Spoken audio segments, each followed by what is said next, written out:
আসসালামু আলাইকুম রহমতুল্লাহ।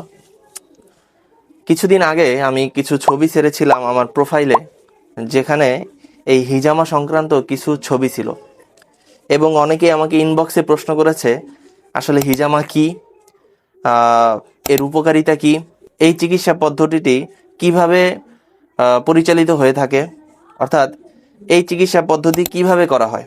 আসলে যদি বিষয়টাকে খুব সহজভাবে বলি, তাহলে আমরা যে খাবারগুলো খাই এবং আমাদের শরীরের অভ্যন্তরে যে অর্গানগুলো রয়েছে, এগুলোর প্রসেসিংয়ের কারণে আমাদের স্কিনের নিচে কিছু দূষিত তরল উপাদান জমা হয়, যাকে টক্সিন বলা হয়। এই দূষিত তরল উপাদানগুলোকে স্কিনের অগভীরে হালকা স্ক্র্যাচ করে নেগেটিভ সাকশনের মাধ্যমে বের করে আনার নামই হচ্ছে হিজামা। হিজামা হচ্ছে একটি নববী চিকিৎসা পদ্ধতি।